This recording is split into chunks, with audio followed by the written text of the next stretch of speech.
Dr. Amy Foster worked day and night in the abandoned crystalline station, trying to unlock more secrets from the alien computers. She had found references to ancient files hidden deep in the station's memory banks. These files were much older than anything the crystallines had created themselves, and they were written in a language that her translation system struggled to understand. Captain Jake Morrison received reports from investigation teams across the galaxy. Every human ship had found the same thing at alien colonies and outposts. Empty buildings with no signs of violence but also no signs of life. The pattern was always the same. Whatever had taken the aliens away had done it quickly and quietly. Amy finally managed to access the ancient files after 3 days of constant work. What she found made her hands shake as she read the translated text. The files contained the complete history of something called the Shepherds and their role in galactic development. "Jake," Amy called over the radio. "I need you to see this immediately." Jake took a shuttle to the crystalline station and met Amy in the main laboratory. She had printed out dozens of pages of translated documents and spread them across several tables. Her eyes were red from lack of sleep, but her voice was excited. "The Shepherds are not aliens like we thought," Amy began. "They are something much older and much more powerful. According to these files, they have been watching over the galaxy for millions of years." Jake picked up one of the translated documents and tried to make sense of the strange writing. "What exactly do they do?" "They guide the development of younger species," Amy explained. "They allow civilizations to grow and learn, but they maintain strict control over the process. Every few thousand years, they conduct what they call cullings." "Cullings," Jake repeated. "What does that mean?"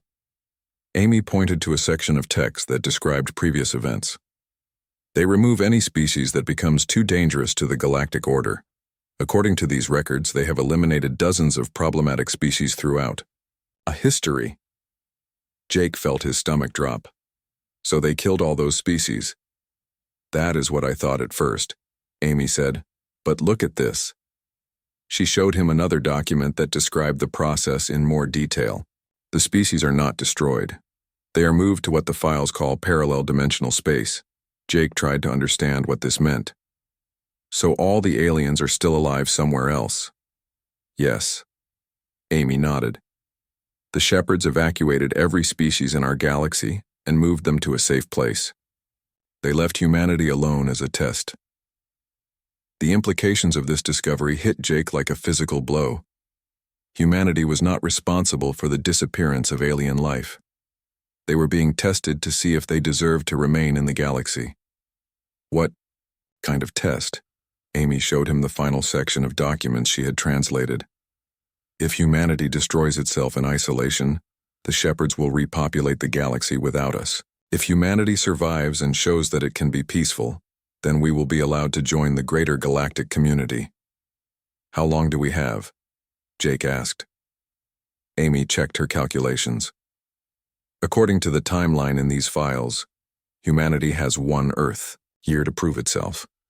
After that, the Shepherds will make their final judgment." Jake realized they had already used up several days since the aliens disappeared. Time was running out, and humanity did not even know they were being tested. He needed to get this information back to Earth immediately. Meanwhile, other human investigation teams were making their own discoveries. Colonel Ryan Hayes found a hidden Shepherd installation on an asteroid near Mars. The structure was unlike anything humans had ever seen. It seemed to be made of pure energy, held in a solid form, and it pulsed with a light that hurt to look at directly. When Ryan's team approached the installation, they triggered some kind of automatic system. A voice spoke to them in perfect English, even though the installation was clearly not human-made. "Species designation human," the voice said. "You have been selected for final evaluation. Your performance during the isolation period will determine your continued existence in this dimensional space." Ryan tried to communicate with the voice, but it did not respond to his questions. The message repeated several times, and then the installation went silent again. Back on Earth, the news of the Shepherds' test spread quickly through the government and military leadership. President Helen Martinez called an emergency meeting of world leaders to discuss how humanity should respond to this crisis. Some leaders wanted to search for more Shepherd installations and destroy them before the test period ended. Others argued that humanity should try to prove its worth by demonstrating peace and cooperation. The debates grew heated as different nations blamed each other for the situation. General Chris Morgan believed that humanity should reject the Shepherd's authority completely. No alien race has the right to judge us, he argued. We should find these Shepherds and show them that humans will not be controlled. But Dr. Nathan Pierce, who was Earth's leading physicist, had a different idea. We should use the abandoned alien technology to create a unified global communication system, he suggested. We can show the Shepherds that humanity is capable of working together. The arguments continued for days while precious time passed. Jake Morrison and his crew returned to Earth with all the information they had gathered from the alien stations. Amy Foster worked with teams of scientists to translate more Shepherd documents and learn about the criteria for passing their test. What they learned was troubling. The Shepherds judged species based on their ability to maintain peace not just among themselves but with other forms of life. They looked for evidence of environmental protection and cooperation between different groups. They wanted to see that a species could grow and advance without destroying everything around them. Humanity's history of wars and environmental damage was not encouraging. But Amy discovered something hopeful in the ancient files. No species had ever been tested while they knew they were being evaluated. The Shepherds had always made their judgments in secret by observing natural behavior. This time was different. Humanity knew about the test and had the chance to prove they could change. The question was whether they could overcome their natural instincts and work together, when the stakes were literally the survival of their entire species. As Jake looked up at the stars from Earth, he wondered if humanity had what it would take to pass the most important test in their history. Somewhere out there, the Shepherds were watching and waiting to see what humans would do when they thought no one else was looking. President Helen Martinez stood in the White House Situation Room looking at screens that showed the entire world. Every major city had crowds of people in the streets demanding answers about the alien disappearance and the Shepherds' test.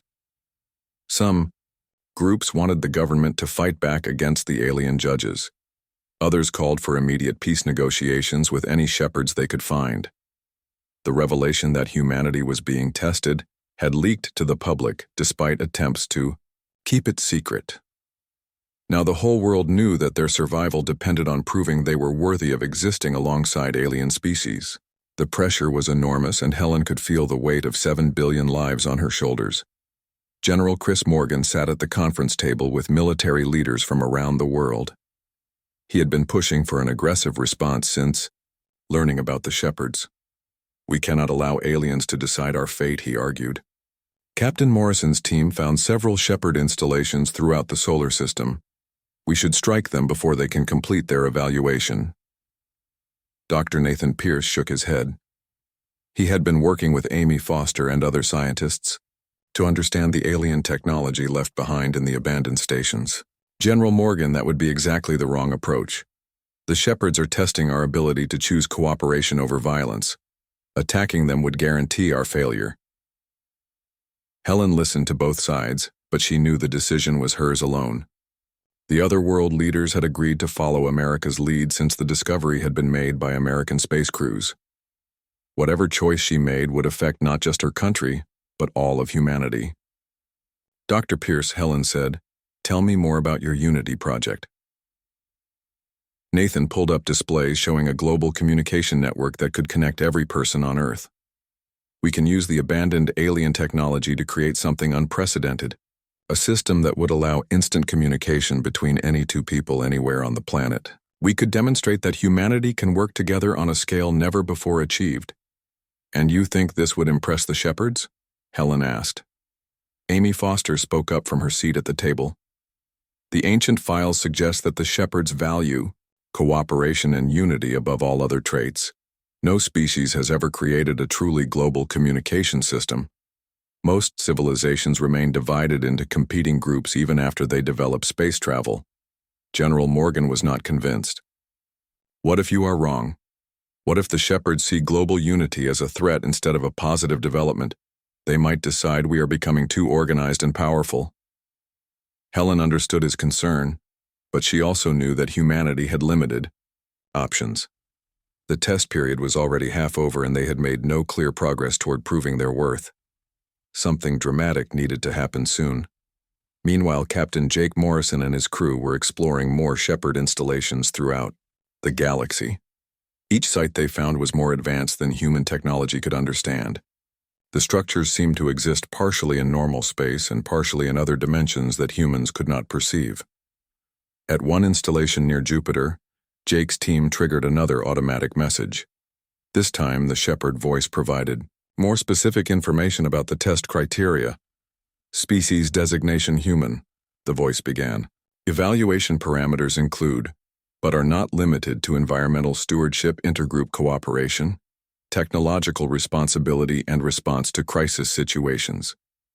Your performance in these areas during isolation will determine final classification. Lisa. Grant recorded every word of the message while Danny Walsh and his security team searched the installation for any physical evidence of Shepard presence.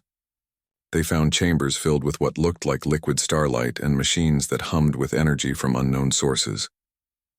Dr. Amy Foster analyzed the Shepard message and realized something important.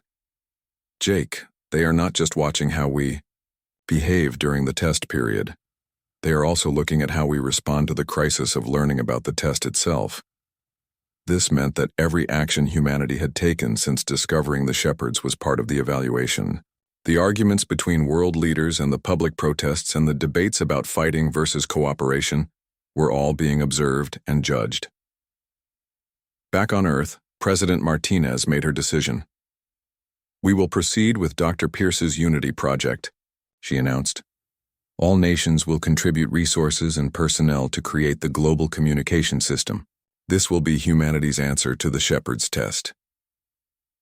The project began immediately with unprecedented cooperation between countries that had been enemies for decades. Chinese scientists worked alongside American engineers. Russian technicians shared data with European researchers. African nations provided rare minerals needed for the alien technology, while South American countries offered manufacturing facilities. But not everyone supported the Unity project. Some religious groups saw it as defying God's will. Some political movements viewed it as a threat to national sovereignty. Some military leaders continued to argue for a violent response to the Shepards. The resistance came to a head when a group of extremists tried to sabotage the main construction facility in Nevada. General Morgan had to choose between his belief in military solutions and his loyalty to the human species. In the end, he ordered his troops to protect the project, even though he disagreed with it. As the global communication network neared completion, strange things began happening around the world. People reported seeing lights in the sky that moved in impossible patterns. Some claimed to hear voices speaking in unknown languages. Electronic devices sometimes displayed messages in alien symbols that appeared and vanished too quickly to record. Amy Foster believed these were signs that the Shepards were preparing for their final judgment. The test period was almost over, and humanity needed to show concrete results soon. The breakthrough came when Dr. Pierce successfully activated the first global communication link. For a few minutes, every person on Earth who had access to any electronic device could communicate instantly with anyone else on the planet. Language barriers disappeared as the alien technology provided automatic translation. Time zone differences became irrelevant as the system worked faster than the speed of light. The initial test lasted only 30 minutes, but in that brief time, humanity achieved something unprecedented. Peace negotiations began between warring nations. Scientists shared breakthrough discoveries across all borders. Families separated by distance or politics were reunited through instant communication. When the test ended, people around the world demanded that the system be made permanent. The Unity project had shown them what was possible when humans worked together instead of against each other. President Martinez stood before the United Nations and announced that the global communication system would be activated permanently within days. "Today we have proven that humanity can choose cooperation over conflict," she said. "We have shown that our species is capable of growth and change." But even as the world celebrated this achievement, Jake Morrison received a disturbing message from his deep space sensors. Massive energy signatures were moving toward the solar system from the direction of the galactic core. Whatever the shepherds had planned for their final judgment was about to begin. Humanity had proven they could work together, but now they would learn whether their efforts had been enough to satisfy their ancient judges. The Meridian arrived at the Crystalline Research Station after 2 days of travel through empty space. Jake Morrison stood on the bridge with his security chief Danny Walsh and scientist Dr. Amy Foster as they looked at the alien structure through the main window. The station was huge and made of some kind of clear crystal material that sparkled in the light from a nearby star. It should have been full of activity with ships coming and going and lights blinking in the windows. Instead, it hung in space like a dead thing with no movement anywhere. "I am reading no life signs," Lisa Grant reported from her station. "No energy signatures except for basic life support systems running on automatic." Danny Walsh was a big man with dark hair who had served in the military before joining the space service. He checked his weapon and looked at the station with suspicious eyes. "Captain, this could be a trap. Maybe whoever did this to the aliens is waiting for us." Dr. Amy Foster was younger than the other crew members, but she was one of the smartest people Jake had ever met. She studied alien cultures and languages and could speak 7 different alien dialects. "I do not think this is a trap," she said quietly. "Look at the docking ports. There are still alien ships attached to the station. If there was danger, they would have tried to escape." Jake made his decision. "Danny, take 3 security officers and dock with the station. Amy, you go with them and bring your translation equipment. I want to know what happened here." The small team took a shuttle over to the station and connected to one of the docking ports. Danny led the way with his weapon ready while Amy followed with her scanning devices. The airlock opened and they stepped into the alien station. The first thing they noticed was how quiet everything was. There should have been the sounds of machinery and alien voices, but there was only silence. The second thing they noticed was that everything looked normal.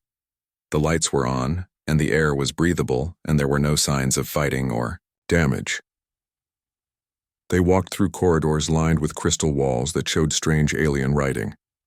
Amy used her scanner to translate the symbols as they moved deeper into the station. Most of the writing was just normal things like directions to different sections and safety warnings. They found the first alien in what looked like a dining area. It was a crystalline being that looked like a tall human made of living glass. It was sitting at a table with food in front of it that was only half eaten. The alien looked like it had simply stopped eating in the middle of its meal and never moved again. "Is it dead?" Danny asked while keeping his distance. Amy approached carefully with her medical scanner. "I am reading no life signs, but there is no obvious cause of death. It looks like it just stopped living." They found more aliens throughout the station. All of them were in the middle of normal activities when whatever happened to them occurred. Some were working at computer terminals. Others were in laboratories studying samples. A few were sleeping in their quarters. None of them showed any signs of violence or disease. Amy led the team to the main research laboratories where the crystallines had been working on their scientific projects. The computers were still running and displaying data. Amy connected her translation device to their systems and began downloading information. "Jake," Amy said into her radio, "you need to see this. I am sending the data to the ship now." Back on the Meridian, Jake watched the translated alien files appear on his screens. What he saw made his blood run cold. The crystallines had been working on something they called the Great Filter Protocol. It was a galaxy-wide scanning system designed to search for what the files described as apex predator species. Dr. Carter read the files over Jake's shoulder. They were looking for species that matched specific criteria related to aggression and technological advancement and expansion rate. Lisa looked up from her station where she was monitoring other human ships throughout the galaxy. "Captain, I just received similar reports from the other investigation teams. Every alien colony and station shows the same pattern. No signs of violence, but everyone is gone." Jake continued reading the alien files. The most disturbing part was that this was not a crystalline project. According to their records, every major species in the galaxy had been working on the same type of scanning system. They were all searching for the same thing. "Amy, Jake called on the radio. "Can you find any information about who ordered this project?" Amy's voice crackled back through the communication system. "The files mention something called the Shepherds, but there is not much detail. The crystallines seem to have been afraid to write too much about them." Meanwhile, on Earth, Colonel Ryan Hayes was leading his own investigation team through abandoned alien facilities in the solar system.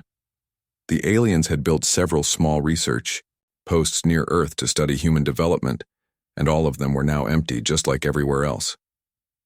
Ryan found similar computer files in the alien bases. Every species had been secretly monitoring human progress for years. They had detailed records of human wars and technological achievements and population growth. The files showed that humans had been advancing much faster than any other species in galactic history. The horrifying truth became clear as all the investigation teams shared their findings. Every alien species in the galaxy had been searching for a dangerous species that might threaten galactic peace. They had been looking for a species that was too aggressive and too advanced and too eager to expand into new territories. Humanity matched every single parameter they were scanning for. Jake felt sick as he realized what this meant. The aliens had not disappeared because of some natural disaster or enemy attack. They had been removed from the galaxy because of humans. Something called the Shepherds had decided that humanity was too dangerous to exist alongside other species. "Captain?" Amy's voice came through the radio again. "I found something else. There are references to other species that were eliminated in the past. The Shepherds have done this before." The galaxy was empty, not because the aliens were dead, but because they had been taken away to protect them from humanity.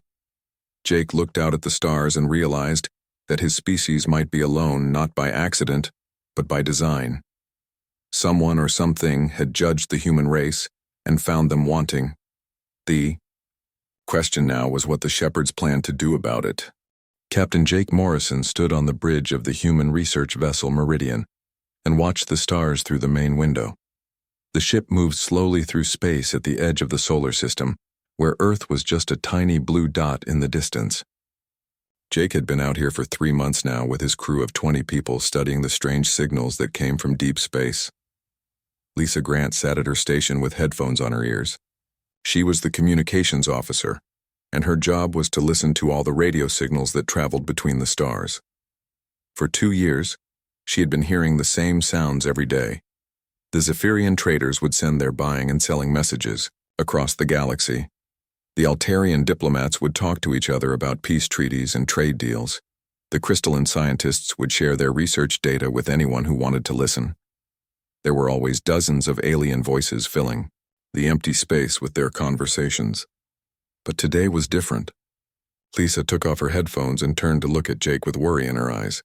She'd been listening for 6 hours and heard nothing at all. The space that was always full of alien chatter was now completely silent.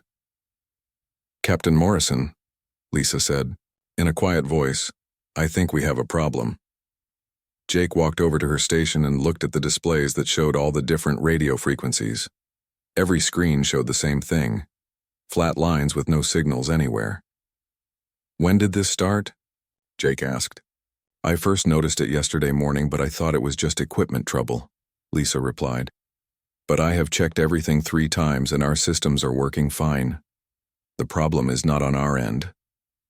Dr. Alex Carter looked up from his desk, where he had been studying alien biology samples. He was a tall man with gray hair who had spent his whole life learning about the different species that lived among the stars. "Maybe they are all having some kind of holiday," he suggested. "Some species have religious events that last for days." Tony Rodriguez was working on a computer panel near the back of the bridge. He was the ship's engineer and he knew every wire and circuit on the Meridian better than anyone. "I ran a full diagnostic on our communication array," he said without looking up from his work. "Everything is perfect. If there was any problem with our equipment, I would know about it." Jake felt a cold feeling in his stomach. In all his years of space travel, he had never heard of anything like this. The galaxy was a busy place with hundreds of different species talking to each other every day.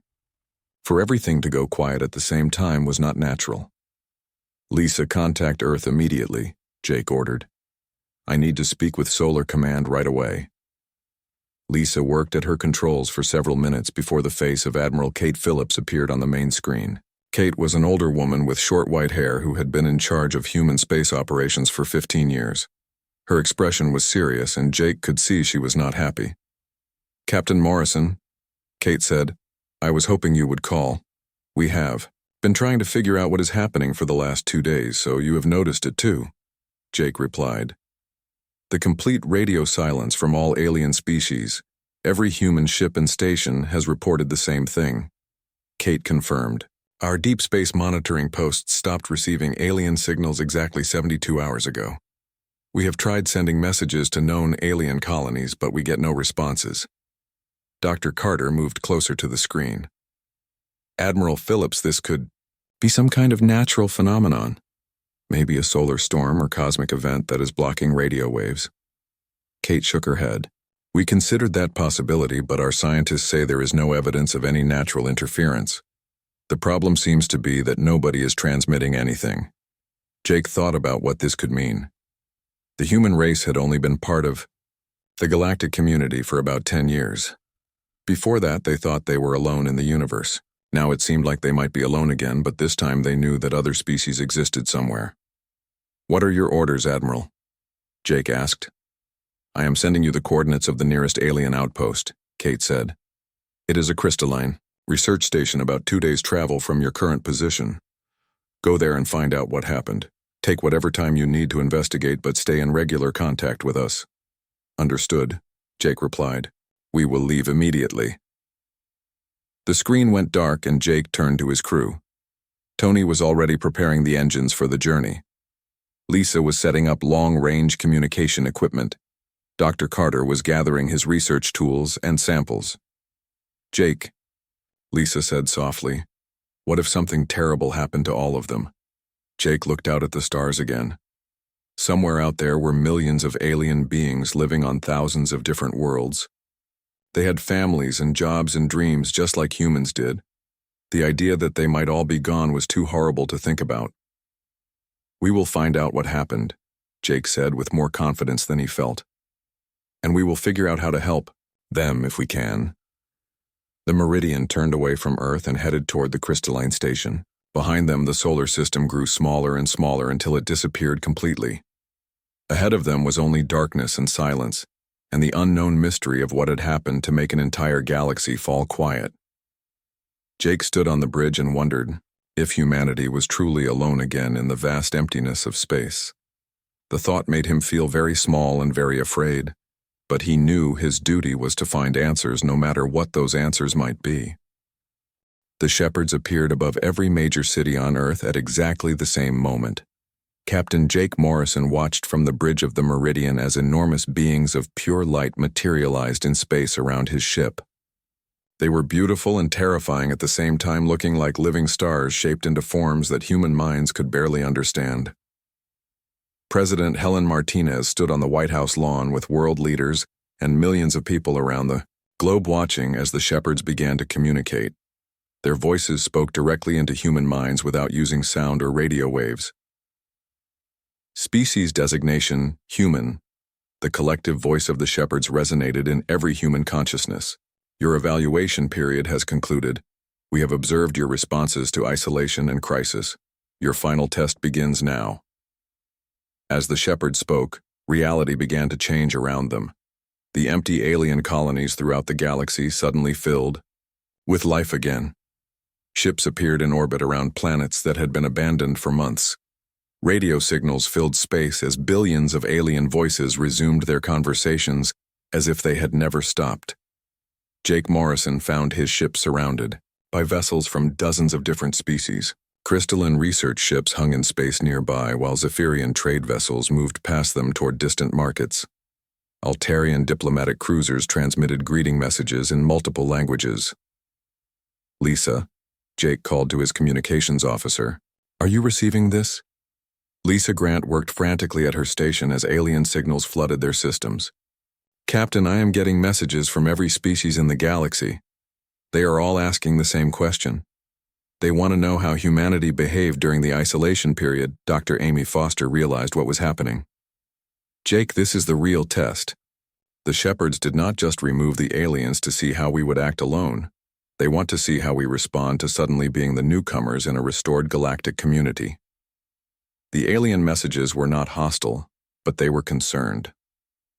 The Zephyrians transmitted data about human military capabilities and asked whether Earth posed a threat to galactic trade routes. The Altarians wanted to know if humans would respect existing diplomatic agreements between other species. The Crystallines shared scientific research and wondered if humans would try to steal their technology. Back on Earth, the shepherds continued their communication with humanity. The galactic community has been informed of your existence and your evaluation. Results. They have mixed opinions about your worthiness to join their society. Some support your inclusion. Others believe you remain too dangerous. President Martinez stepped forward and spoke aloud, knowing that the shepherds would hear her thoughts, even if her voice could not reach them. What must we do to prove ourselves worthy? The answer came not from the shepherds but from the alien communications flooding Earth's receivers. A massive asteroid was heading toward a populated world in the Altarian system. The asteroid was large enough to destroy all life on the planet, and it would impact in less than 48 hours. No alien species had ships in position to stop it in time. Only humanity had vessels close enough to the asteroid to make a difference. The human fleet consisted of just 12 ships scattered across 3 systems, but Jake Morrison's Meridian and 2 other research vessels were within range to attempt an intercept. The irony was overwhelming. Humanity had been tested for their potential danger to the galaxy. Now they were being asked to risk their own ships and crews to save the very beings who had supported their possible exile from the galactic community. Captain Morrison, Admiral Kate Phillips contacted Jake from Earth. You are the closest ship to the asteroid impact zone. Do you have any way to stop or deflect it? Jake looked at his crew and saw the same determination in their eyes that he felt in his heart. Danny Walsh was already preparing the ship's limited weapon systems. Amy Foster was calculating trajectory modifications. Lisa Grant was coordinating with the other human ships in the area. Admiral, we do not have enough firepower to destroy an asteroid that size, Jake replied. But we might be able to change its course if we work together with the other ships. The plan was desperate and dangerous. The 3 human vessels would use their engines and weapons in a coordinated burst to push the asteroid just enough to make it miss the Altarian world. The energy required would drain their power systems and leave them stranded in space, but it might work. As the human ships moved toward the asteroid, aliens throughout the galaxy watched and waited. Some hoped the humans would succeed. Others expected them to fail or even hoped they would choose to save themselves instead of risking their lives for strangers. The shepherds remained silent as humanity faced their ultimate test. Jake Morrison coordinated the attack with Captain Beth Wilson of the research vessel Explorer and Captain Paul Davis of the science ship Discovery. All 3 ships positioned themselves around the asteroid and prepared to fire everything they had at the massive rock. On my mark, Jake announced over the communication channel. Fire all weapons and engage maximum engine thrust. The combined attack lasted only minutes, but it drained the power systems of all 3 ships. The asteroid's course changed by mere degrees, but those few degrees were enough to make it pass safely by the Altarian world. As the human ships drifted powerless in space, alien rescue vessels rushed to help them. Zephyrian traders shared fuel and supplies. Crystalline scientists offered medical assistance. Even the normally reserved Altarians sent ships to escort the human vessels to safety. The response from the galactic community was immediate and overwhelming. Species that had been suspicious of human intentions now praised their courage and selflessness. The willingness to risk everything to save strangers had proven something that no words or demonstrations could accomplish. But humanity's test was not over yet. As the rescue operations continued, Jake Morrison received a message from Dr. Nathan Pierce on Earth. The global communication system had been monitoring the asteroid deflection operation and recorded everything. Jake, Nathan said, the system automatically shared the deflection technology with every species in the galaxy. The moment we succeeded in changing the asteroid's course, the information was transmitted to everyone. This had not been planned, but it showed the true spirit of the Unity Project. Humanity had not just proven they could work together among themselves. They had shown they were willing to share their knowledge freely, even with species who had doubted them. The shepherds finally spoke again as the rescue operations concluded. Species designation: human. Your evaluation is complete. You have demonstrated growth beyond your initial parameters. Your inclusion in the galactic community is approved. President Martinez felt tears in her eyes as the news spread around the world. Humanity had passed the test not through perfection, but through the courage to choose hope over fear when it mattered most. The shepherds began to fade from view as they delivered their final message. The galaxy requires guardians who can protect life rather than destroy it. You have shown that capacity. Your journey as part of the greater galactic family begins now. 5 years later, Captain Jake Morrison commanded a joint human-alien exploration vessel as it traveled beyond the edge of the known galaxy. His crew included Zephyrian traders and crystalline scientists and Altarian diplomats, all working together to explore new worlds and contact new species. Amy Foster had established the first interspecies research institute on Earth, where humans and aliens shared knowledge freely. The global communication system had evolved into a galaxy-wide network that connected billions of beings across thousands of worlds. As Jake looked out at the stars, he received a transmission from the edge of space. Another species was requesting first contact protocols and asking for help in joining the galactic community. Humanity had gone from being judged to being judges, helping evaluate others who sought to join their cosmic family. The galaxy was no longer silent and humanity was no longer alone. The test had ended, but the real adventure was just beginning.